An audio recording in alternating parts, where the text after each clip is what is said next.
എടാ നിസ്കാരം കഴിഞ്ഞിട്ട് ഒന്ന് ടൗൺ വരെ പോയാറട്ടാ.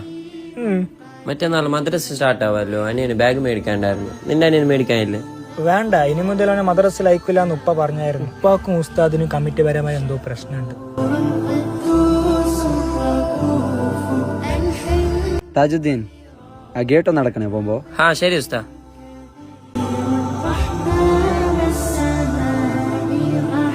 ആ ഗേറ്റടിച്ചല്ലേ? ഇനി അവളും ക്ലീൻ ചെയ്ത് എല്ലാ ജോലിയും നമ്മളാണ് ചെയ്ത് കൊടുക്കാം. മാസം മാസം ജമാഅത്തിന് ശമ്പളം കൊടുക്കുന്നത് വീട്ടിൽ കൊടുക്കുന്ന ഭക്ഷണം കഴിച്ച് മൊബൈലിൽ നിന്ന് കുത്തിരിക്കാനല്ലേ? ആ താൻ ശമ്പളത്തെ കുറിച്ചൊന്നും പറയണ്ട.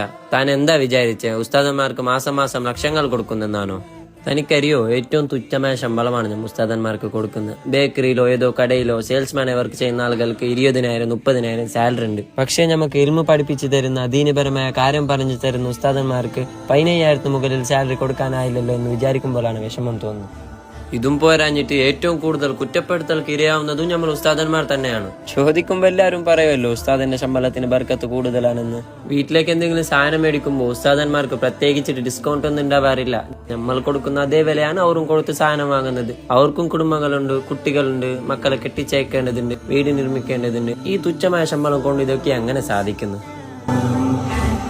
എല്ലാ നാട്ടിലും പള്ളി കമ്മിറ്റിയുടെ പ്രശ്നം ഉണ്ടാവും. അതും പറഞ്ഞിട്ട് ഉസ്താദന്മാരെ വെറുത്തിട്ട് അനിയനെ മദ്രസയിൽ അയച്ചില്ലെങ്കിൽ നാളെ കമ്മിറ്റിക്കാർ വന്ന് ഇൽമു പഠിപ്പിച്ചു കൊടുക്കൂ.